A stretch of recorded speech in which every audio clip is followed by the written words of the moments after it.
This is a Headgum podcast. Extra.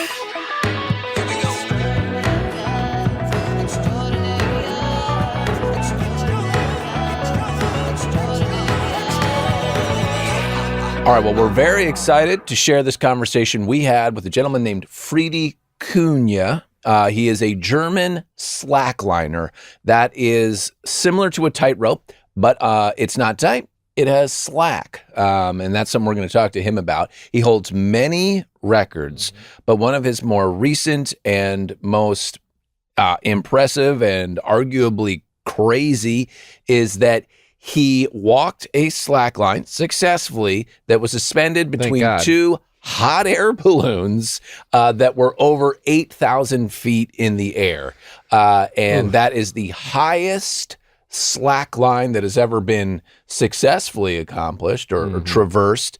And we're really thrilled to speak with him and figure out what makes this slackliner slackline. So stick around. We'll be right back. Or maybe we'll just go right into it. I'm not really sure. I'll tell you what my biggest regret is that we couldn't talk to him all day. Yeah. No, he's a fascinating man. He really is. And has a lot to offer Can about. I ask you why you're not using your hands anymore?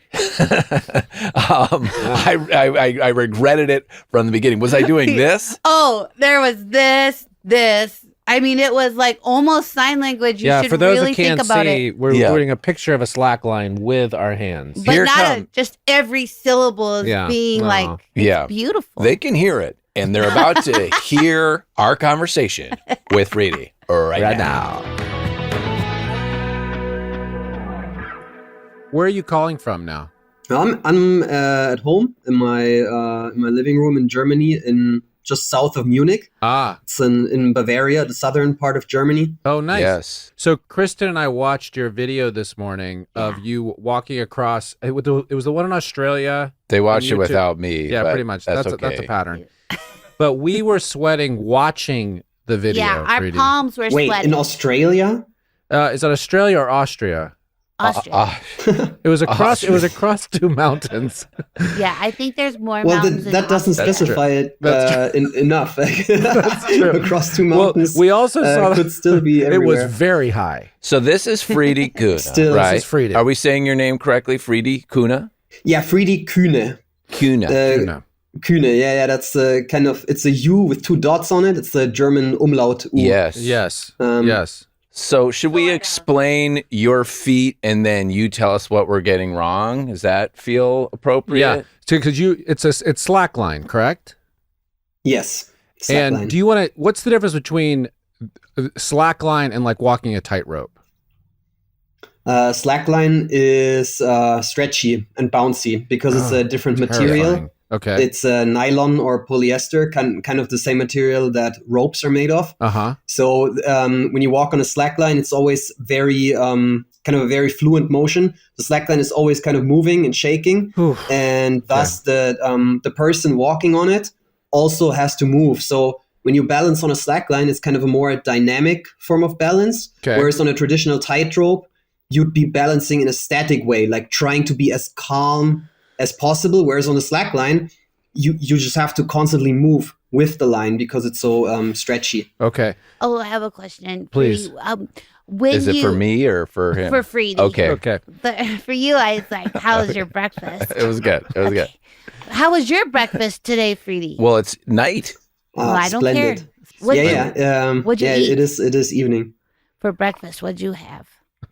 Not very spectacular. When I have breakfast by myself, then I just make some kind of smoothie with like healthy stuff. Yeah, I mean that tracks. Yes. Okay.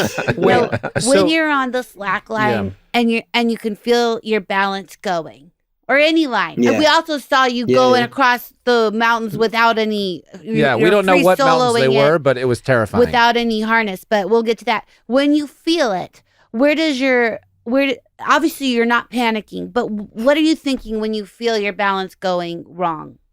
Well, it's kind of when you're at a somewhat high level of training like me, then you kind of don't really think too much about your movements. The slackline just moves, and your body will automatically do something like lean in the opposite direction or kind of like bend your knees. And absorb the movements. It's always about absorbing the waves that are going through the webbing with your body, and rather than letting those waves fall you off. So it's kind of, there's like this constant kind of exchange of energy between your body and the slackline.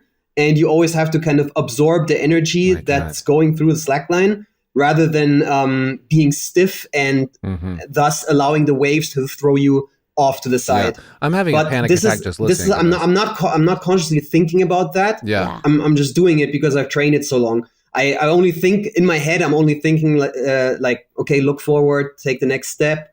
Or if it's like too easy, if it's like not a world record highline, I might just be distracted and think about whatever, Right. Oh, what you have for breakfast. Your smoothie. Yeah. Yeah, exactly. So one of the records you have is the highest slackline traverse or walk, and that was between two hot air balloons that were 2,500 meters high. Is that correct? Yes, exactly. It's also the most current one. It's only 2 months old. That you did 2 months ago. 2 months ago. 2 months ago. Well, congratulations. Yeah, congratulations. Thank you. And Thanks how long? Remind me what the distance between the balloons was. Well, that was actually quite short. Good. Comparatively short compared to like other highlines or slacklines that I've walked. It was only 20 meters long. So that would be about 60, 70 feet. Nobody knows that kind of conversion. Yeah, like 60 to 70 feet, because the slackline only is between the baskets of the balloons, while these balloons, they're very big. The balloons are touching at the top. So basically you just walk from one basket to the other. However, with such big balloons, it still felt pretty long, and obviously it's much harder. Like, it looks insane. It looks insane. It looks like AI. It does. Do you? Yeah. Okay, this is kind of a large question. I can barely get on like a ladder and not think about death, like slipping and something happening. Does death enter? Well, I feel sorry for you then. Yeah, exactly. You should. You should feel sorry. You should feel sorry for us. Do you think about? Does it enter your mind, death, or do you just kind of compartmentalize that? Or I mean, what do your parents or partner or whatever think about it? Are they? Two questions there. Two death questions. and your dad. Sorry, you don't have to answer that. Yeah. Do you believe in an afterlife? No. Follow up. But like, do you like those kind of fourth question? Here we go. It's so intense, man, those to were watch. A lot of questions. It's so intense to watch and so admirable. But I would just go into a paralysis. I mean, does it enter your head or you just move? Okay. Well, when I started almost 15 years ago, I did get kind of paralyzed by fear sometimes. Yeah. And really had these like irrational thoughts about falling off, even though I was always tied to the slackline back then. I was always tethered. But now, I mean, when I'm tethered to the line, I don't think about falling anyway, because I can't fall off. I know the tether, I know the knot that I've tied. It's a completely different thing when I'm free soloing. But in general, when you're performing, when you're balancing and doing something that requires a lot of focus and skill, you wouldn't think about the worst possible consequence like death. You just think about everything going well and the next step. Don't plan too much ahead. Yeah, don't go crazy in your mind, because those are the kind of thoughts that you have to control and let go of. Otherwise, you wouldn't even make it to that level where you can balance across. The mountains. When you complete the performance, as you call it, what's the first thing you want to do to sort of celebrate? It really depends where I am and who's there. Like, very often there'll be a good friend or maybe even my partner, my wife, waiting at the other anchor that I'm walking towards. And then obviously you'll hug someone that's close to you or high five. Yeah. Depending on how hard the line was, like if it really was a struggle, like a, let's say, multiple kilometer long world record slackline where it's all about the distance and you're really exhausted towards the end, you might just kind of like collapse after a marathon, lie down, sweating. You might even cry. Sure, I would. I've cried both from failure and from success after a world record, or just barely not making it to the end and then failing and being very sad. Right. So the higher the stakes, the bigger the emotions towards the end. And if someone else is there, you'll always celebrate those emotions together. How long? So it's a success. You're high on the endorphin, the adrenaline of that. And then do you ever feel like, okay, I've done enough, I don't need to do another stunt? Or are you like, how long are you satiated before you're like, let's walk between two jets? You know? Yeah. I often felt like, okay, I've done enough. Although, like in the past, the feeling of having done enough would only last for a few days. Like, for example, I'd break a world record, or like, it doesn't even have to be a world record, just like breaking a personal record, like surpassing my previous personal best, like walking further, higher, or doing new trick, new stunt, whatever. Then immediately after that success, I'm like, okay, that's awesome. Now I'll party, relax, recover, like whatever. I'm satisfied for some time. In the past, that time was always very short. And then I always had the next idea already there. Like, okay, I've done this. Now it makes sense to try that next thing. And the older I get, the longer it takes for me to get hungry again. You know, and for example, after this balloon highline, which was really something I've been waiting for years. Wow. So many years. And that was one of my biggest dreams. I mean, I started skydiving specifically for that stunt. How does the skydiving a lot to even listen to? How does the skydiving play in? Well, so with the hot air balloon, I mean, you can tether yourself to the slackline between the balloons, just like a slackline across a canyon, kind of. However, it feels more natural to me to just have a parachute on your back. Okay. And that's how the first people who slacklined between balloons. I wasn't the first. This has been done before. Maybe a bit lower. Yeah. Yeah, it's kind of, for me, like a real balloon slackline has to end with a skydive. So I walked the slackline not tethered in, but rather with the parachute on my back. So the feeling is kind of somewhere between being tethered, but also not quite, like kind of free solo, but you'll also not die, but you have to go into a free fall, like long free fall, control that free fall. So it's it's a different style of slacklining. Like, it doesn't even compare to regular slacklining. And I was always very excited about learning like free falling, and I have a lot of friends who base jump. Now I also base jump, although I don't push it as much as I push highlining. But yeah, I started skydiving 4 years ago with that balloon stunt in mind. But I mean, now I also enjoy skydiving and base jumping just by themselves. Like, there doesn't even have to be a slackline. Hey, Matt.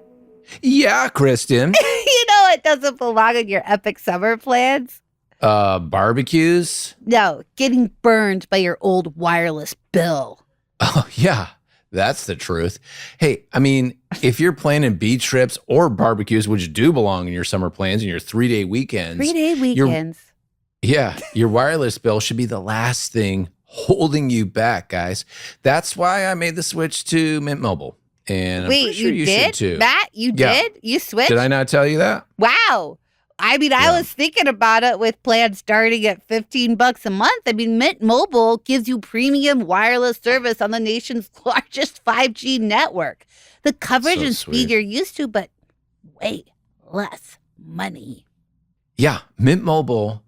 I was kind of drowning in these monthly phone bills. And I remember that. You were in like a dark place. Yeah. But that's over now, thanks to my friends over at Mint Mobile. They rescued me from those overpriced monthly phone bills and all these unexpected data overages. Yeah, no thanks. So ditch those overpriced wireless plans and get 3 months of premium wireless service from Mint Mobile for $15 a month. Wait, whoa, right. I'm sorry, what? You mean I'm going to give them a $20 bill and they're going to give me $5 back? You're telling me Mint Mobile, these plans are like a free $5, basically. I think it's rare that people do pay their cell phone bill in cash, but that would be the case. Yeah. Yeah, that'd be accurate. Hey, this year, Skip breaking a sweat and breaking the bank. Get this new customer offer and your 3-month unlimited wireless plan for just $15 a month. That's $20 minus $5 at mintmobile.com/extrapod. That's mintmobile.com/extrapod. Upfront payment of $45 required, equivalent to $15 a month. Limited time new customer offer for first 3 months only. Speeds may slow above 35 gigabytes on unlimited plan. Taxes and fees extra. See Mint Mobile for details.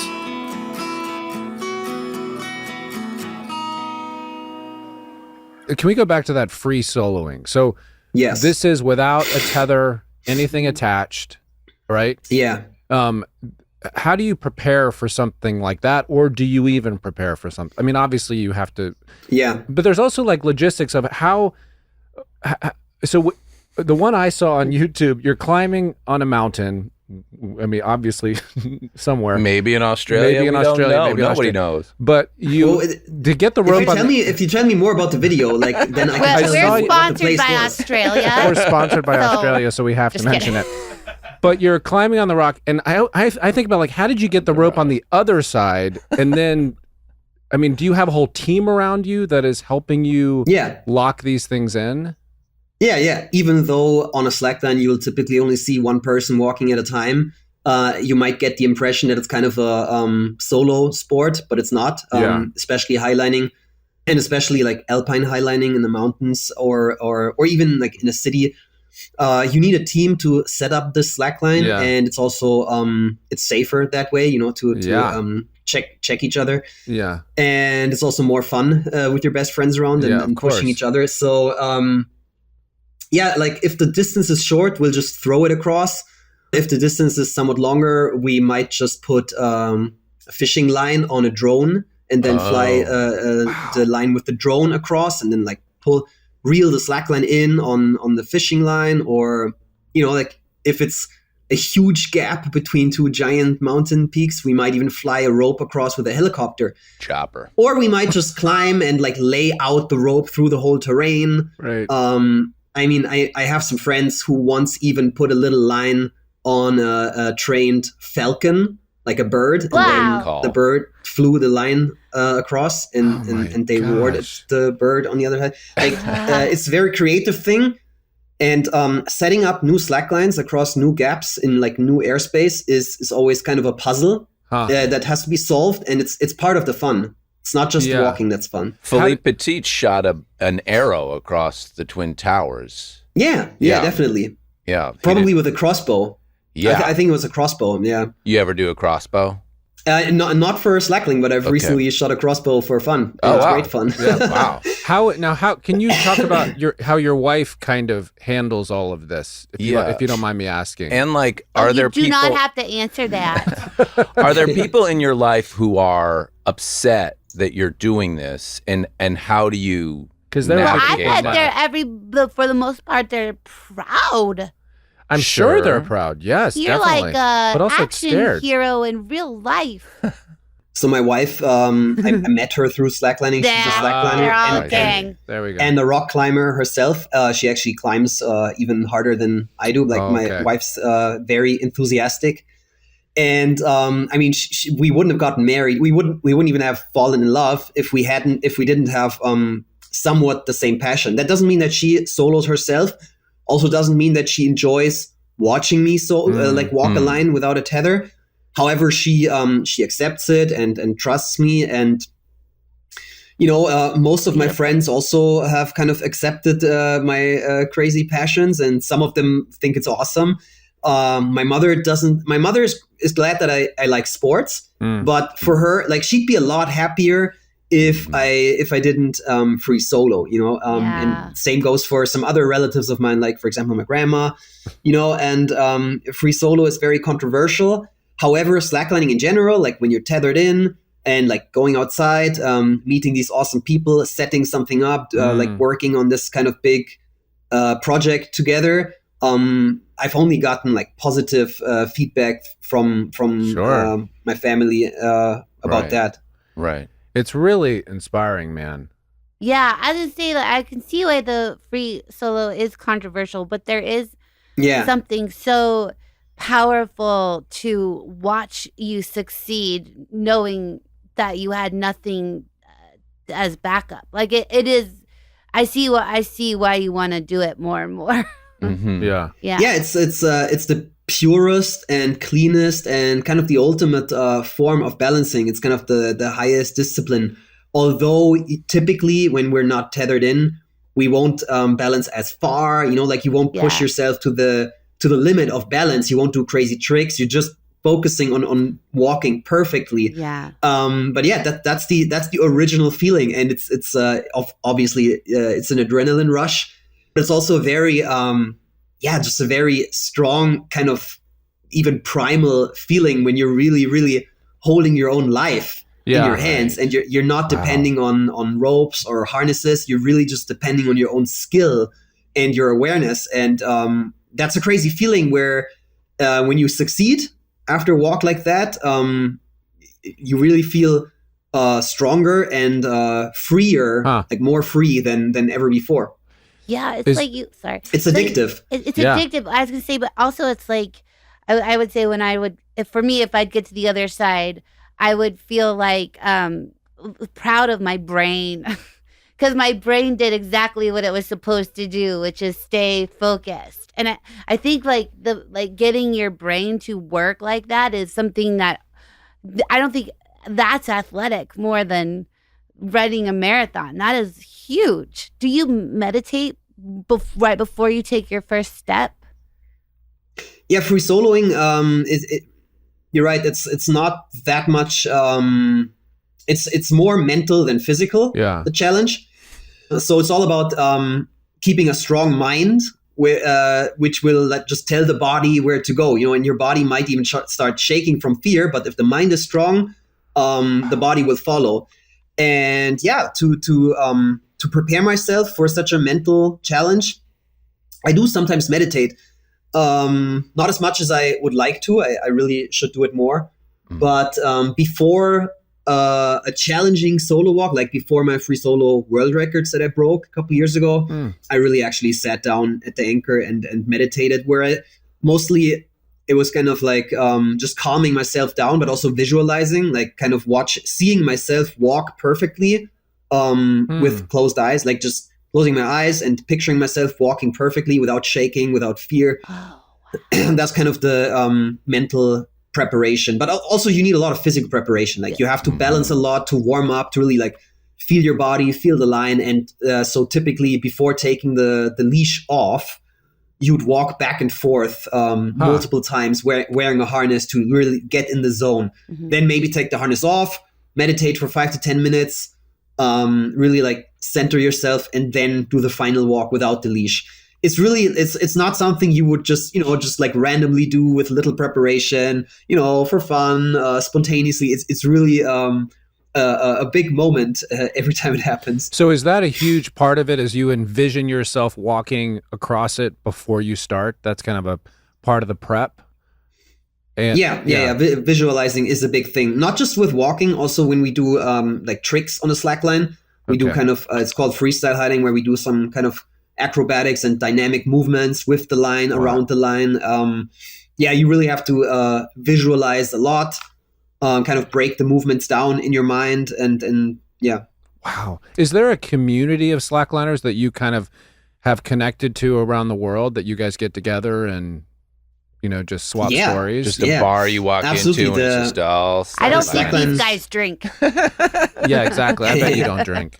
You're right. Well, I mean, I don't never drink, but I really actually could be a record to break. Is like a my wife has Bud Light. My wife has kind of talked me out of drinking like completely. Like before, I never drank much, like maybe a glass of wine a month or so. But my wife kind of talked me out of it completely, because she's like a hardcore yogi meditation person. Yeah. However, the slackline community is amazing, and we do like to party, everybody in their own way. Right. And the slackline community is part of the whole thing. Like, it's not just about me on the line and like the sport, the athletic feeling. The slackline community is part of what got me hooked and kept me going for the last 15 years. Oh, that's great. Are they like people who are really into balance in like their life? Does that concept, is everyone chill? They're kind of like outdoorsy, sporty hippies, if you like. Yeah, like a lot of like van life people who go camping, but all typically very fit. Like typically doing yoga, climbing, and stuff, and all kind of connecting really well because we all have to go through those same initial fears in slacklining, those same initial failures, maybe struggles, and that makes it really easy to connect with those like-minded people when you all had to go through the same challenges.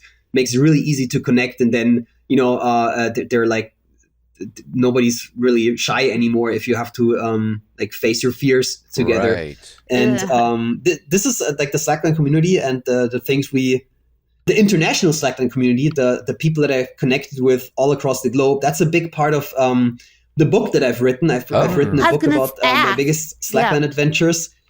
And so far, it's only in German. However, just a couple of weeks ago, I got notice from an American publisher that they'll translate and publish my book in the United States. Oh, nice. We'll promote the heck out of your book. What's it called? What's it called again? In German and in English, please. Well, so I can tell you the German title is called Über dem Abgrund, Slackline am Limit. So the German title, if you translate it literally, would mean something like Across the Abyss, Slacklining at the Limit, something like that. Slacklining at the limit. And it will be translated, and it'll also have the American version of my book will also have a foreword written by the American slackline legend Andy Lewis. He's from Utah, from Moab. So he'll play a big role in that book. That's cool. And I don't know when exactly, but I hope they want to publish it this fall. Mm-hmm. And but there's no English title yet. It's like all in the beginning. English titles for you for American a year audiences. from now, you'll be able to buy my book in English, and it'll basically, like, my book is about all those things that we're talking about now. Yeah. As you can already tell, there's so much more to say and to go into depth, of course, and to really draw those pictures in your mind of the slackline community, the adventures, the beautiful places.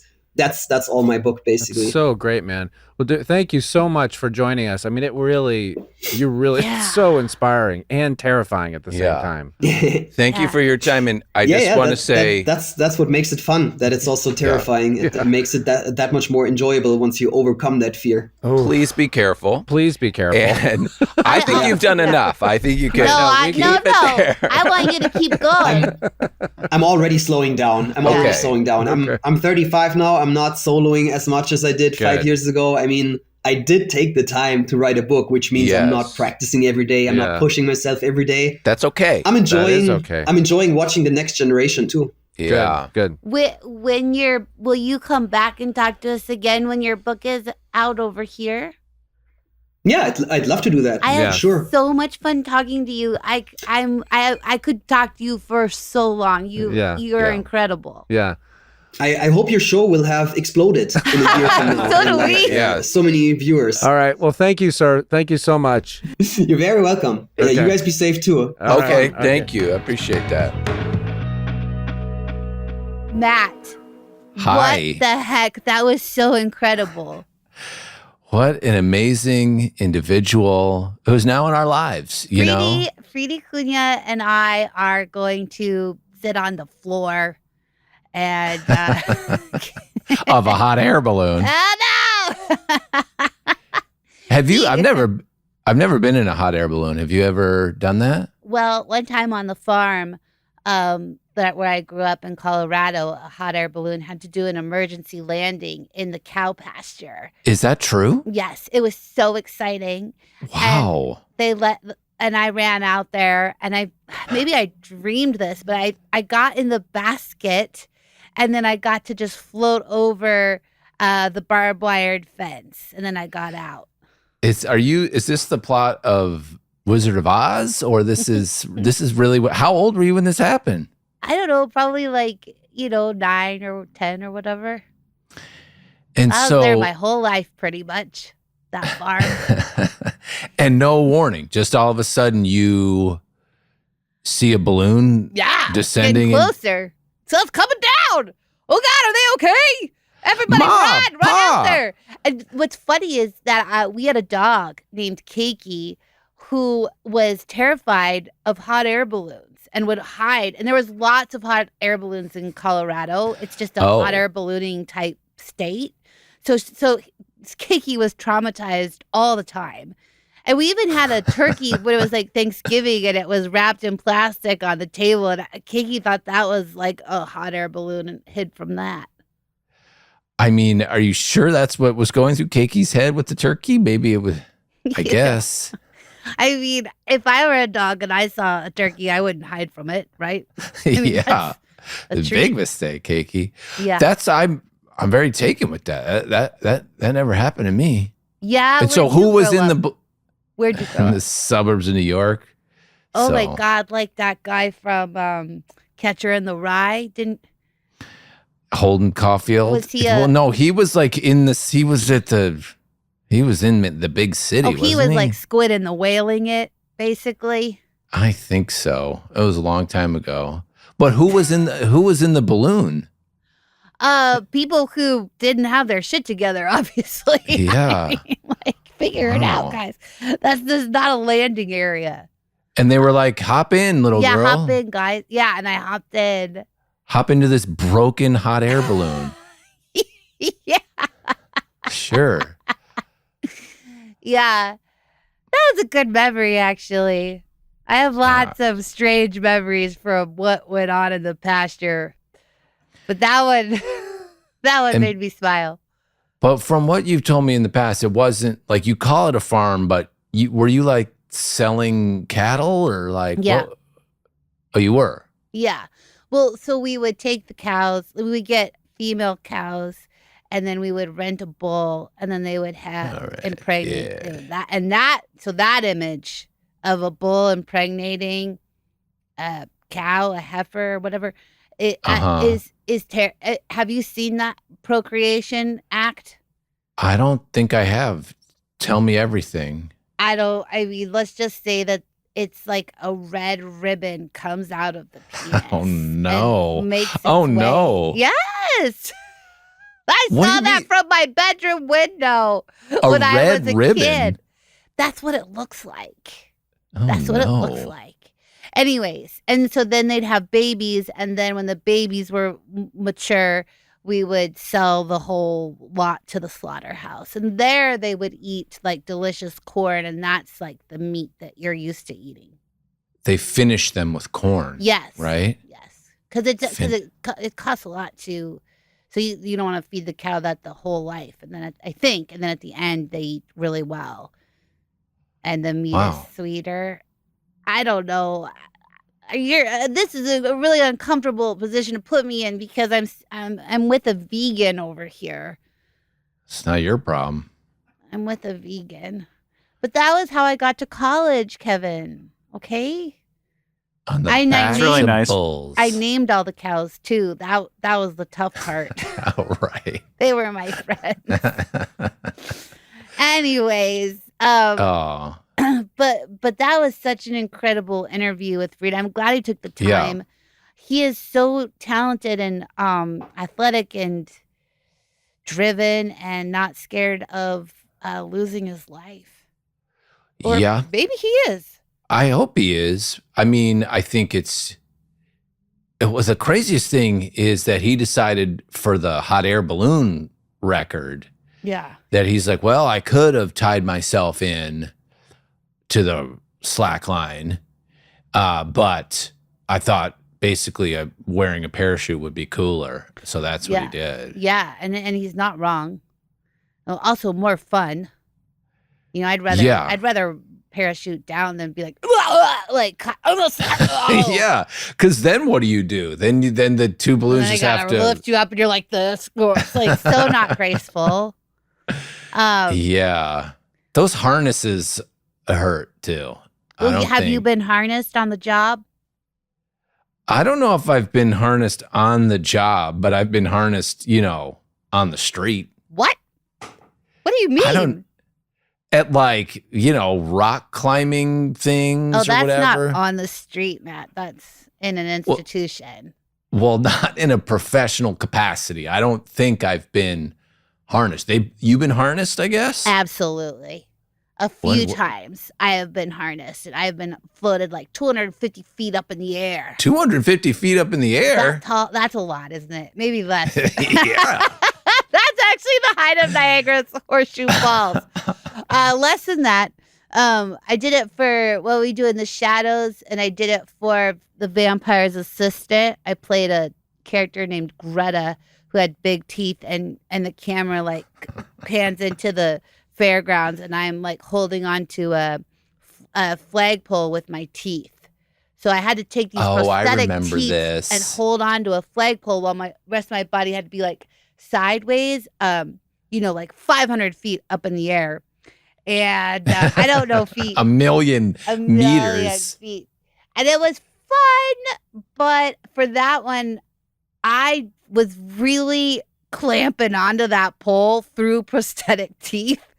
And I think I probably wrecked my mouth a little bit, but that's okay because it was already pretty wrecked. You famously have had dental trauma. Drop it. That's mine. That's mine to share. Oh, I'm outing you as someone who's had. You're on the cover of Teeth magazine. I wish I could be on the cover of a dental magazine. If you're listening, dental magazines, I would love to. When I did knock out my teeth, though, I had my friends take a picture of me without my teeth, and then when I got the implants in, I took another picture and I put them in a double frame. And I gave it to Dr. Weber in Santa Barbara. If you want a dentist who's going to get the job done with a lot of ego, that's where you go. And he put it on his desk.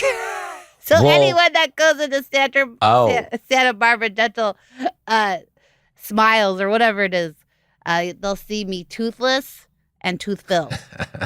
And full circle.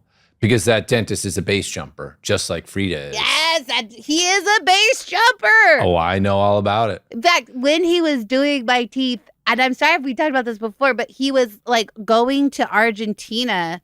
So I knocked out my teeth because I liked to drink wine, and I was in Los Olivios, and my husband and I rented bikes to be safe. Well, lesson learned. We should have drove. No, I'm sure they had taxis. Anyways, I didn't expect to drink that much. I think it was they have really good wine. Yeah. Turns out. Anyways, I went off the road and caught my bike on the lip of the road and whatever. And poor thing. And I knocked out my front teeth, and Dr. Weber opened his office on Friday night and fixed my mouth. But it took a long time, lots of trips back to Santa Barbara. And at one point the implants were in and he was doing the work, and he was like, okay, the foundation's there if I don't, come back. And I was like, what are you talking about? He's like, well, I have this base jumping expedition in like Argentina or whatever. And I'm, you just don't know. And I was like, that is the mentality. And to him, it's part of it. Like that is the adrenaline rush. But I'm just grateful that he, thought of me first a little bit before he went. Do you think he's alive? That's great. He made it. But I think a couple of his friends died on that trip, he told me. Oh, I'm sorry to hear that. It was raining and the rocks were slippery. And he had been. Why are you laughing, Kevin? Kevin is laughing like crazy right now. Just a very interesting ending to the episode. Oh my God. Am I doing podcasting wrong? No, you're doing it great. I don't know how to do it.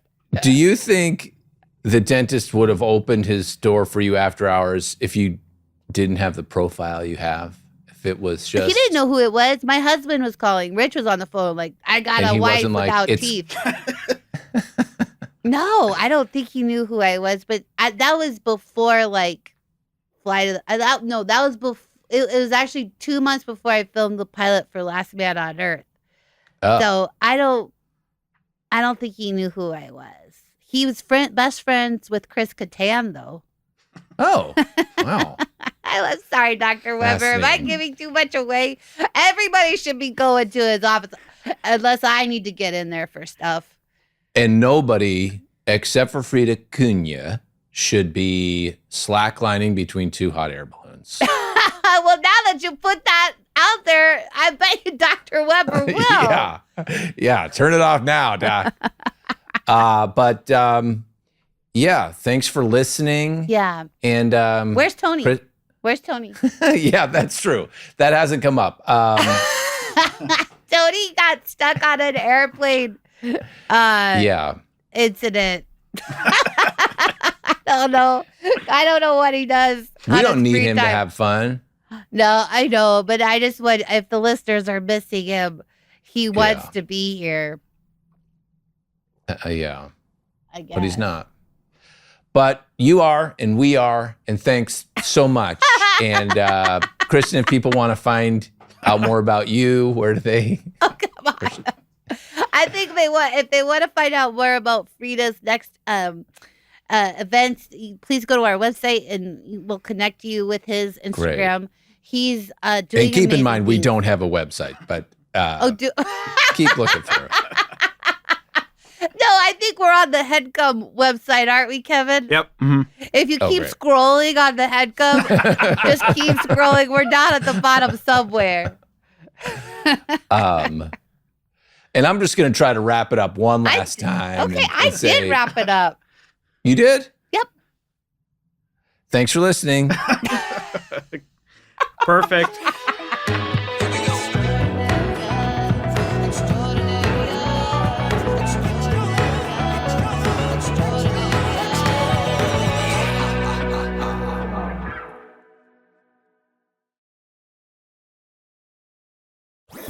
That was a Headgum podcast.